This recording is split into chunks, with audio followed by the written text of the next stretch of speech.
there's always going to be people that don't want to see you succeed or that feel like you're stepping on their toes. I just love competition. That's this industry, though. Of course, at any level. No matter what level you're in. At any level. Yeah. So for me, when you tell me no, like that. Yeah, I'm coming for that. I'm coming yeah. for that space.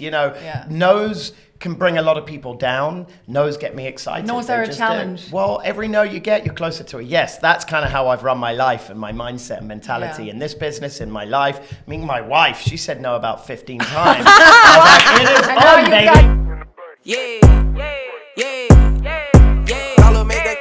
Under all is the land, the real estate. Courtney and friends about to show you how to generate wealth. Get educated, do for yourself. Add a couple notches to your belt. Under all is the land. Under all is the land.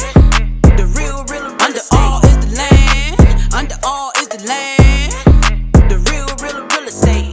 Coming to you live from ACME Real Estate in Los Angeles, California. Welcome to Under All is the Land, Season 2, Episode 11. I'm your host, Courtney Poulos, here with my rockstar co-stars, Silke Fernald. Hello. And Dominique Madden. Hello.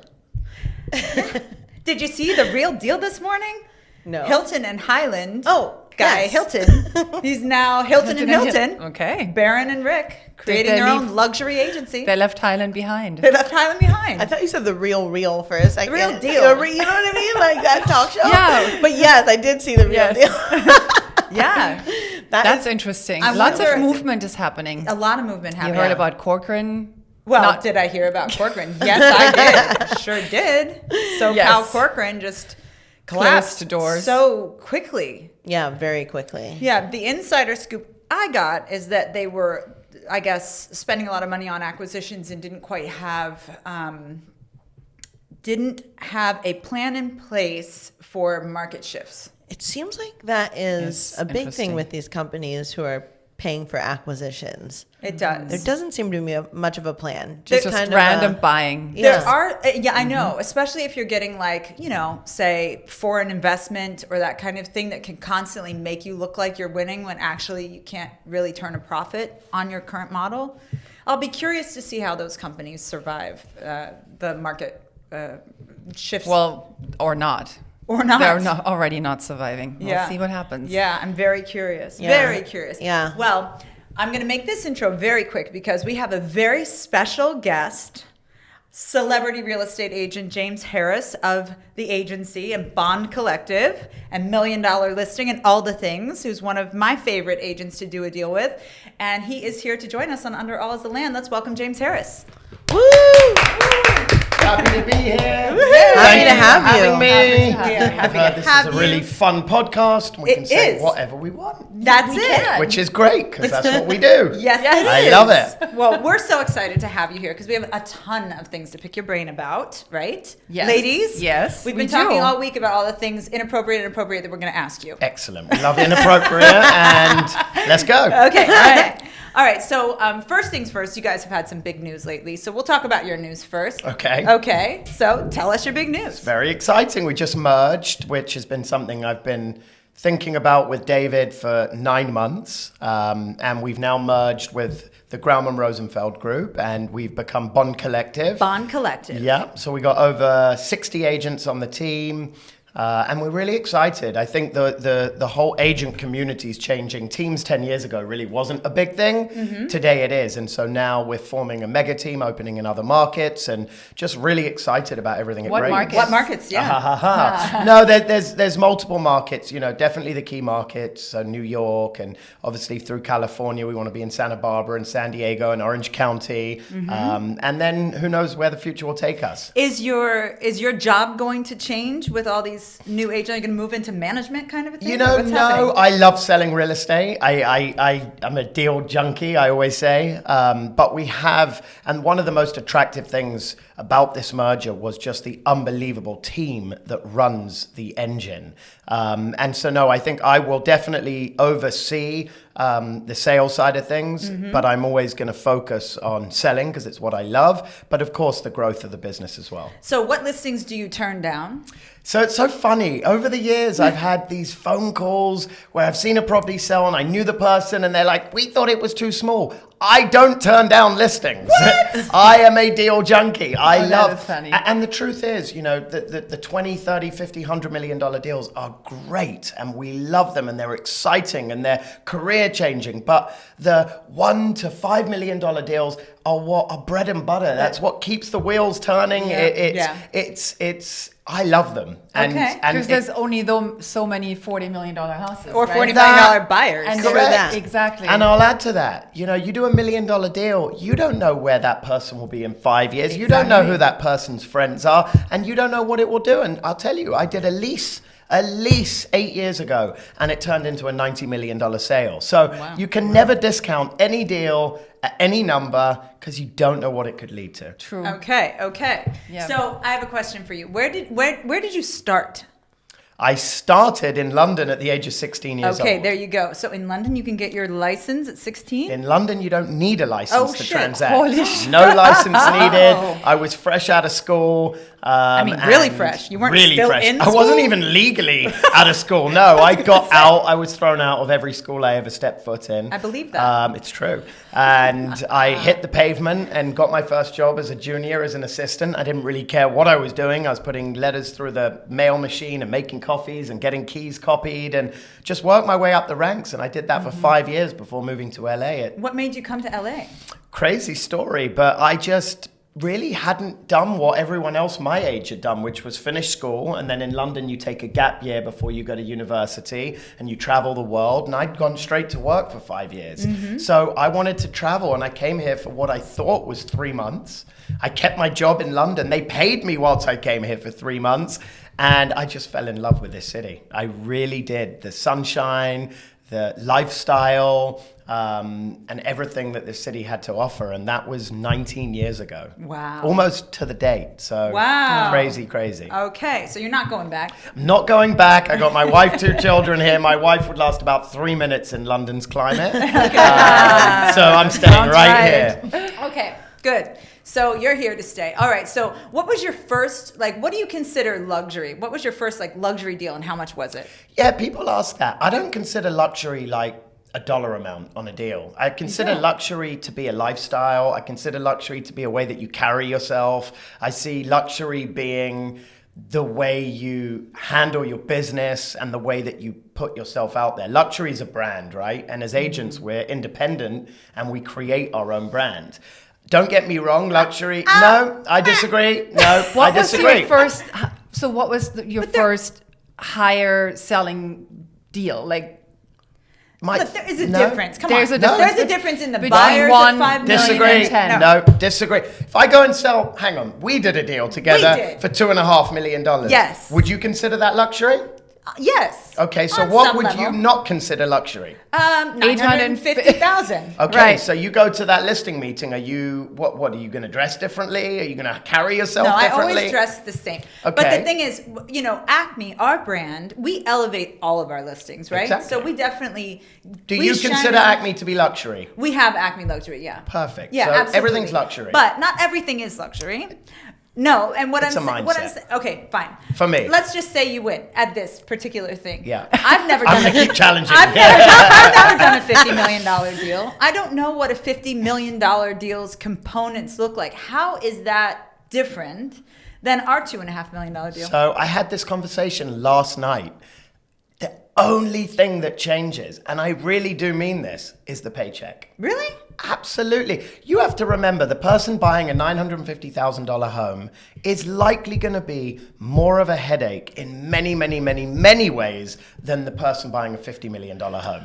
It's likely their first home. It's likely the most expensive transaction they've ever made. It's in many cases likely the first home they've ever bought. You have to handhold them through the process. You deal with a $50 million sale, chances are they bought 2, 3, 4, 5 of these homes. They have 3 of them around the world. It's a business transaction. And they know what the hell they're doing. You're dealing with business managers at Yeah, that but level. that was Yes. going to say, and which those lawyers, is a different Yes. headache level.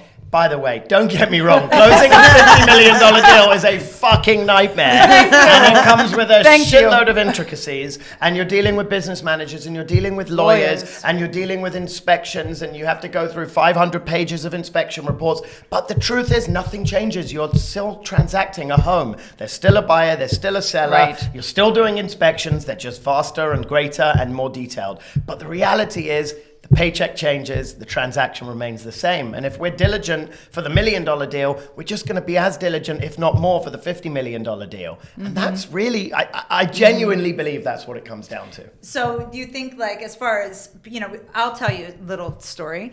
When I moved from DC, Maryland, and Virginia, where I was licensed and sold for 5 years, to LA. Yep. I joined a firm that's known for luxury. I walked in there thinking I was the shit. Like, I already got this, shit. right? I'm just walking Yeah, in. you I was are like, the shit. right? And I said, okay, I'm ready to sell luxury. I was ready. And I'm like, put me on with somebody who's doing, these architecturals in Santa Monica for like 50 million. I'm like ready to go. And they like laughed me out of the room. They were like, oh no, that's not how it works, honey. Like, it's who you know, and nobody's given up their secrets. Do you find that there's any more territorialism or any more attitude, like any more of those kind of not transactional things that? Yes, Okay, of course. tell me about that. Look, when you go high end and you're talking 20 million plus, the stakes are a lot higher, the paychecks are a lot greater, and there's a lot of competition going for that business. And I'd say there's a small group of agents that within our community that are going for that business. And 10 years ago, there were two young British guys that didn't know anybody trying to step into that space. And of course, people tried to block us, people tried to stop us, people thought we weren't real, people thought we were time wasters. And the reality is, if you just stay in your lane and put your head down and focus and roll up your sleeves and do the dirty work, which we had to do, which was a lot of door knocking, a lot of getting front and center. I got one of your letters. Did you know that? Great. I responded to it. Great. I said, James, seriously, bro, Great. if I sell my place, I'm going to sell it Perfect. myself. Yeah, probably. But guess what? You still got the letter. But I did. So you're still farming. But the thing is, of course. Yeah. I mean, nothing changes, right? But of course, you got to get through the people that... There's always going to be people that don't want to see you succeed or that feel like you're stepping on their toes. I just love competition. That's this industry, though. Of course, at any level. No matter what level you're At at. any level. Yeah. So for me, when you tell me no, like, fuck that. Yeah. Like, I'm coming for that. I'm coming yeah. for that space. No's can bring a lot of people down. No's get me excited. No's They are a just challenge. Well, every no you get, you're closer to a yes. That's kind of how I've run my life and my mindset and mentality in this business, in my life. I mean, my wife, she said no about 15 times. I was like, it is And now on, you've baby. got 2 kids. And now I got 2 kids. job. So yeah, people are territorial, but again, nothing changes. You're selling a house. You're in this area here. I don't know the average sale price. Call it $1 million, $2 million. You still have agents that feel territorial for this area. And then you come in and you become one of those people. Crush it. Absolutely. Don't we know it? Absolutely. So I was going to say what qualities, because we have a lot of agents who watch our show that are not necessarily here in LA, but probably this would apply across the board. What qualities in a real estate agent do you feel like you need to have in order to be able to sell in that competitive environment? So I think the first thing in any environment as a real estate agent, you have to be willing to give it 110%, right? There's such a low barrier of entry into this business. We talked about That's that. what we were saying. And that kind of drives me a little bit crazy because anyone can become a realtor, right? Yep. And the market that we're going in is going to push a lot of those people out, right? Yeah. Because they're just not going to be able to make money. So I think if you're going to get into this industry, you have to be willing to give it everything and more. You have to, and I think any industry, right? You have to be passionate, you have to live it, breathe it, sleep it. And if you do and you truly love it and genuinely enjoy it, there's no reason you shouldn't be successful. If you are prepared to be creative, think outside of the box, and you have that competitive edge, there's no ceiling, right? To how successful you can be. This is a business where we write our own paychecks, right? There's very few businesses. You write your own paycheck. You create your own level of success. That's the type of business I want to be in. I'm going to give it 120%. There's a lot of people that want to give it 20%, 30%, That 40%. is so true. Phoning it in. We were just talking and they about want to that. expect the same results Yes, as the they people. do. And it just doesn't work It like does that. You not don't work just like get your that. license and then you turn into James Harris. Correct. Or any of us sitting at this table. Or any of us sitting at this table. But speaking of James Harris, so once you became more famous, do you get a lot of calls about listings that aren't real because people want to meet you? You know, TV is an amazing asset in many, many ways. You know, people don't just pick up the phone from TV. Let me backtrack. They do pick up the phone, but the people that pick up the phone from TV, they have a $2 million home, but they want you to sell it for $10 million. Because they've seen you do great things on television and they think you're a magician. So you have to very lightly and politely tell them you're insane. And by the way, don't get me wrong, TV has been tremendously successful and helpful. It's been a great platform to show the world how we do things and who we really are. And we've generated a lot of business from TV, but it doesn't take away that if you don't put in the work and the time and the effort and the energy, then TV or no TV, you're going to fail. You have to put in the work, you have to put in the effort, the energy, the excitement, the passion and love towards what you do in order to be successful. So you don't get fake listing calls? Oh no, we get those too. Did you ever have a stalker? Yes, we've not a stalker. We've had some weird shit go down. Like tell us Tell us more. Well, we had one situation where Dave and I thought we were going to a listing meeting in West Hollywood, and we were greeted by a couple that were in bikinis and tidy whiteys or whatever you call them. So we're like, this is bizarre. And then they sat us down in the living room on the floor to have the listing meeting. What? And then we just realized they wanted to have a full-blown foursome. And honestly, I said to them, look, I'm married. If I wasn't, I'd probably consider this madness. But I am, thank you, and no thank you. And I left. That was probably one of the weirder ones. But yes. That's really weird. Really weird. Yeah, that Really sounds weird. really, really Yeah, I weird. think So now they how were do you on vet something. that?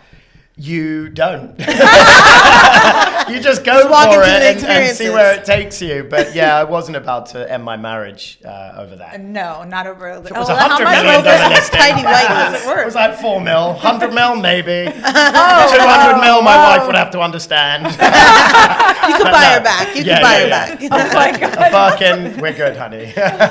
So has the luxury, well, what I'm calling luxury, but what you call high end, has that seen the same shift as the kind of like lower end? Yes, I think, look, people always think, oh, these people are unaffected. You know, they've got so much money. Everyone's affected, right? Mm-hmm. You know, the economy's changing. Interest rates are going up. But intentionally, that's the thing that pisses me off. When I look at what their agenda is to increase unemployment. I'm like, how do we just stand by and let this, we're like, it's so fucked up. It's so fucked up. But look, anybody across any level of wealth affected by economic changes. Of course, Of right? course. And so if you're worth 100,000, 100 million, or several billion, your stock portfolio is going down. Your crypto portfolio is going down. Interest rates are going up. So everyone's affected at some level, and everything's relative. I do think with the change in the market will come great buying opportunities. I don't think this is 2008. This isn't a subprime mortgage crisis where there's just tons of toxic debt out there. But rising interest rates will push people out of the market. It's always good for somebody, though. I built my my God. entire business right after 2008. By the way, this provides tons of opportunity. And for those, again, that see this as the glass being half empty, are likely the ones that will fuck up and fold. Yeah. The ones that see this as opportunity and growth, and there's so much opportunity to come. You can always refinance your rate down, but you will never get that purchase price back. Correct. Yeah. David actually told me a great saying. He's like, you're not marrying your loan, you're dating it. And That's it's fucking true. Like, yeah, we said that that's too. exactly We've what already I said say. that. But it's true. It is true. So It is true. so through Yeah. COVID, you were borrowing in the twos. That wasn't normal. Yeah. So now Right. we're in the sixes. That's actually more normal than the twos. Yeah. And guess what? 2 years from now, you'll refinance into fours. Like, boo-hoo. Yeah, exactly. Yeah. So your pricing strategy has changed. For certain properties, yes, and others, no. Tell me. Yeah, I mean, look, the $1 to $5 million, we're not getting 25 offers. That Right, wasn't so you're not healthy. underpricing anymore. Exactly. The pricing strategy through COVID, if a property was worth $5 million, you price it at $499, it would sell at $5.5 to $6. It was getting crazy. Today, if a property's worth $5 million, you're probably back at pricing it at $5.5, and it's probably selling at $4.6, $4.7. It's literally the flip. It's the reverse engineer of what it was.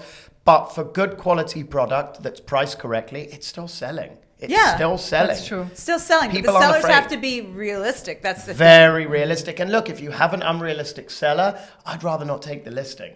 I really would rather So not you take are it. turning down some listings. If it's an Got yes. you. If it's an unrealistic seller, time is money. I'd But rather aren't they spend my all? time. No. Unrealistic? I hope not. No.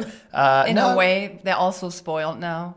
Yeah, I think people are starting to come to terms with this is what's happening. Right. You know, and I think the big reason you're hearing there's no inventory is a lot of people aren't going to want to sell. Why would they sell and then go and borrow at 6%? So it's going to definitely cause a lack of inventory, and it's going to make us have to be more creative about the buyers that we do have. How do we find them properties? Yeah.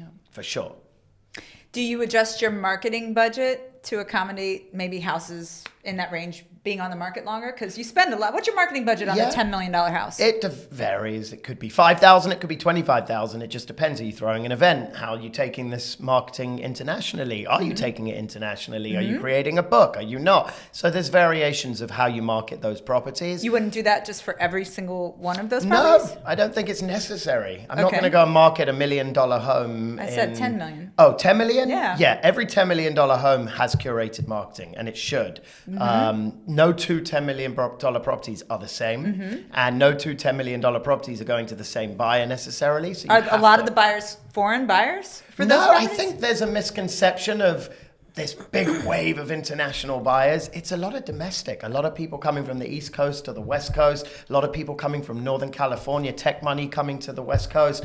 But yes, of course, there are foreign buyers, a lot of Europeans, but it's a mixture of everything. What's your favorite way to market internationally? It's different platforms that we're affiliated with. Obviously, the agency are affiliated with Savills, who have 550 different offices. There's many different publications So it's throughout through Britain. your like network. Through all network, all network. And I think you have to be intentional with how you market a property, whether it's just here in the US or international. If you just go and cast the net, you're not getting specific and targeting the people that you think buy the house. I think you need to be intentional, identify who the buyer is for a specific property, and then go and market it to those people as makes best you can. Total sense to me. I'm curious about whether you've seen any shift or any like movement due to this new luxury property tax or this. The ULA. Woo, that's one I don't like at all. We don't We all either. voted against it. Yeah, so April 123 is when it takes effect.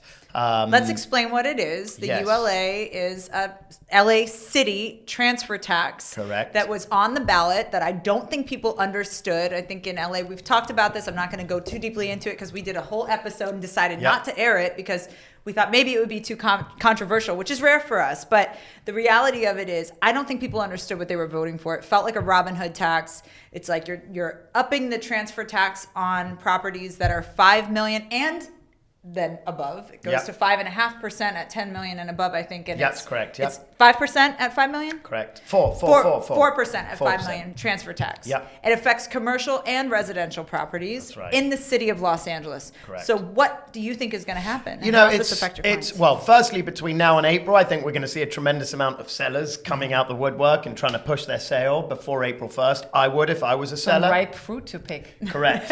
Exactly. Come April 1st, I think, look, it's going to be tough. Okay. I think it's, you sell a house for $25 million.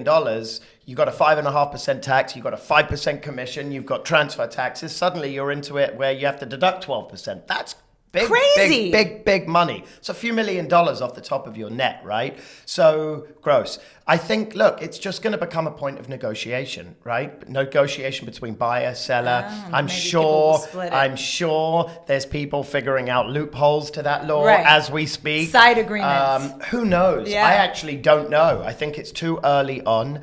I can't believe it passed. I can't either. Truly. But you know what? I don't feel like our industry did enough. I saw like a few newsletters from a few different agents. I agree with you. And I didn't see, where was people didn't understand what they were signing. I don't disagree. My problem with it is I feel like as just a kind of small-time property owner, I buy property in the city of Los Angeles because it's going to appreciate, and I hope it appreciates to a price where I can use it as my 401k or whatever. Correct. Whatever. And so this really suffocates. And in fact, like, really would make me want to take my money out and move it outside the city of Los Angeles. So now you 100%. get none of my money, city of Los Angeles. Yep. You get none of it. Yep. But see, people are taught economics before voting. You know what I mean? So a lot of people don't understand. They just see the flashy words and the fact that now you're funding other things and whatnot. It's all sales It was pitch. disguised as helping the homeless. And who doesn't want to help? That's how they disguise course. everything. Yes. That's And then That's right all after you, the all announcement. you read was homeless. Oh, okay, yes. Yeah, exactly. right. Help the homeless. And then right after it, Gavin Newsom announced that he had $1 billion Yes. he was holding that was supposed to be used to fight homelessness. Yeah. $1 billion just holding. That he's Yeah, like, I'm not gonna I release don't it." like politics. I don't like any of it. All I know is Karen Bass wasn't for it. Rick Caruso wasn't for it. It somehow passed. Yeah, I don't how get did it I happen? don't get it. But you know what? We adjust, we move forward, But and we deal with it. I think what you suggested is probably what's going to happen. I think buyer and seller are going to split it or something. It has to get factored into the deal Somehow. somehow. Ain't coming for our commissions. So you're going to have to figure it out. Oh, so you never reduce your commissions? How do you handle that how do you conversation when handle people are like, I well, mean, you know, you're a real estate celebrity, so I'm sure you can sell it quickly. No, I don't. I don't like to negotiate commissions. I don't think anybody likes to negotiate commissions. There's certainly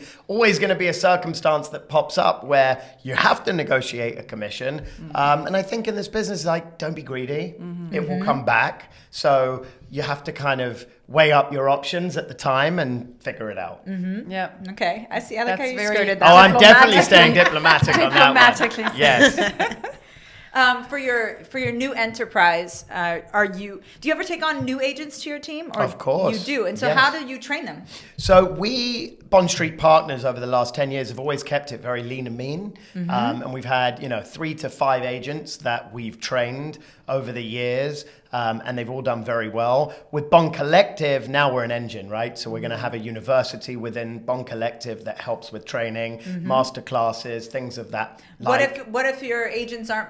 What if you bring them on? They say all the right things, and then they just don't perform. Well, there's going to be targets, quotas that you have to hit. And at the end of the day, you're only successful if you close deals, right? If you're not closing deals, you're on the wrong team. I don't care if you're on our team or another team or on your own, right? Your biggest competition should be yourself, right? I know that's the case for me. Yeah. So we will have quotes in place, and if they don't hit it, on to the next.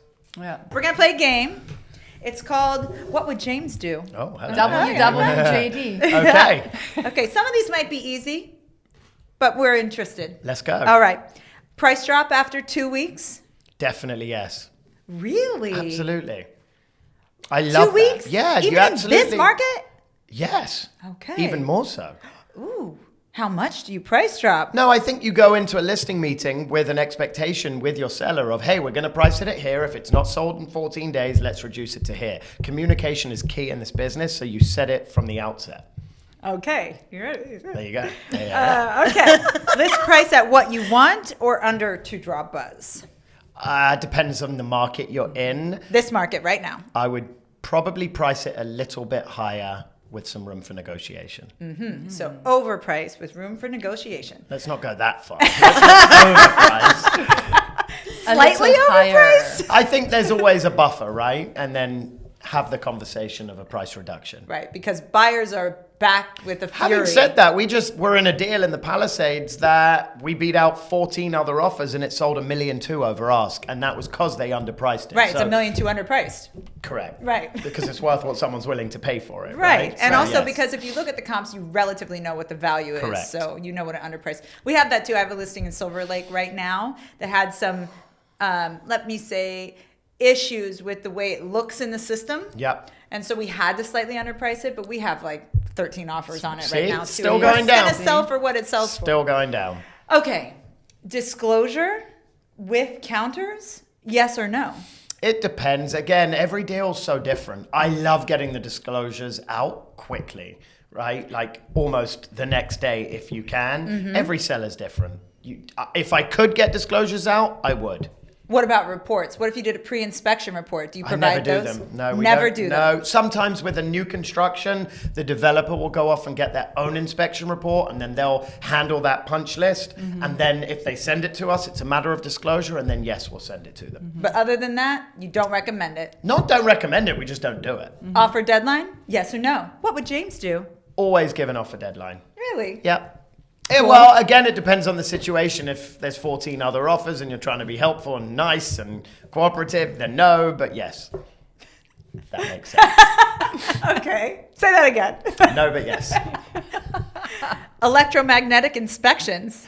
Yes or no? What the fuck is that? Yes, exactly. What is that? Electromagnetic inspection? EMF, yes. Yes. Have you ever had a buyer want to do that? No, I've just heard about it right now. What is that? Okay, so it is an inspection where it is determined what level of electromagnetic energy is going on in the house. Oh, you know what?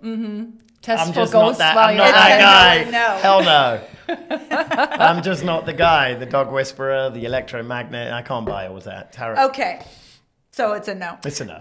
Okay, so what would James do? If you have the worst deal of your life, this client drives you up a freaking wall, the worst, you almost have to get a divorce because your wife is so sick of hearing you complain about this person, she can't handle it anymore. And then they offer you another listing. Do you take it? Yes or no? Oh. I would say that's the beauty of having a business partner, right? Or now business partners. I would let one of them take it. We've only ever fired one client. Why? One client. Because he was horrible. And I will never forget. He was screaming one day. And I looked at him, I said, you know what? Fuck you, I'm done. And David pulled me outside. He goes, I'll handle it. I was like, fine. And Dave lasted 2 weeks, and Dave was like, fuck you, I'm done. So it takes a lot to get me to that point. Like a lot. What was it that was just really... He was actually a great guy. He actually had a really good heart. He just had a funny way of showing it. But yeah, sometimes, again, going back to time is money. Like, how much time can you put into one person? Did he just not take your coaching? No, that was the least of my problems. Okay. But just a nightmare. Just a nightmare. Exactly. Okay, all right, okay. Puffing. Do you know the term? Nope. Okay, this is an A, B, C, or D answer, okay? All right. Puffing is a term referring to A, a large increase of sellers in a specific market, B, massive inflation of prices due to economic gains, C, extravagant claims made by sellers in order to attract buyers, or D, using another agent's funds to buy a property with their permission. A. A large increase of sellers in a specific market? Wrong. B. No. It's C, extravagant claims made by sellers in order to attract buyers. Interesting. Puffing. It is actually legal. As long So a as seller can make up a lie and it's legal? No, you can exaggerate. Best views and blah, blah, Oh, blah. okay. As long as it's not provable. So Oh. you can't say biggest lot in the Palisades if it's not the I biggest see. lot. Okay. But you can say best views in Malibu because it's subjective. That's Got called it. puffing. All right, let's go puff. Okay. We do it every day with how smart that we are. That's how I got my wife. I don't know what extravagant claims Yeah. you made, but Don't want to know. They were definitely puffing. okay, final question, my little test. 3 identical properties in the valley were listed at the same time in a market where demand was constant. According to the law of supply and demand, which property would have sold for the lowest price? All of 3 them. identical properties in the All of valley. them. The first property, the second property, the third property, or the properties would all sell for the same price. I would say the properties all sell for the same price. Wrong. Perfect. The first property, because the first one sets the comps for Very the second true. one and the second for the third. Very true. All Thank right. you Thank very you for being much. a good sport. Thank you for having me, Appreciate ladies. you. Good for you. I know people know Yes. where to find you, but I just want you to promote all your things you're doing because you have an amazing podcast, which I Yes. have listened to and I enjoy very much. It's so Thank you. informative. Thank you. So tell us where we can find your podcast. Yeah, so we started Read the Blueprint, which is our newsletter, which I'm really excited about. That's definitely the passion project for us. It's just great information, real estate information. And then Rise Above the Ranks is the sister publication, which is our podcast. You can download it absolutely everywhere and anywhere, but go subscribe to Read the Blueprint. Thank you so much. Okay, great. And on Instagram, you are? James Bond ST. Okay, there you go. Hey, thank you very much. Thank you so much. Thank you. Well, he is just delightful. So fun. So fun and so good on camera. I'm like, damn. I know, those 14 seasons of $1 I million just listing. wanted to say, have a little practice. My goodness. And he's like, I'm tired. And then all of a sudden it's like, and then now this. You Yeah, know? tired Yeah. where? This is tired. Yeah. This is tired. This is good. But, I appreciate him because he is a humble, successful person. And I think what he was saying is really valuable. And it's important for us as brokers to be around other people who understand the position that we're in. And even though he's not technically a broker, he is a team leader. And I do feel like some of the things that he was saying are things that we're encountering right now. Yeah, totally. So I do appreciate that. Yeah. He's transparent Yeah. and authentic. I love it. Gotta love that. Yeah. Well, Just with say that, then, I think this is our final episode of the year and of season 2 of Under All Is the Land. Thank you to all of our viewers and all of our guests and all the people who support us. We are so appreciative, and we wish you happy holidays and a joyous new year. And we'll see you in the new year on Under All Is the Land. For sure. Happy holidays. Bye. Under all is the land, real real estate. Courtney and friends about to show you how to generate wealth. Get educated, do for yourself. Add a couple notches to your belt. Under all is the land. Under all is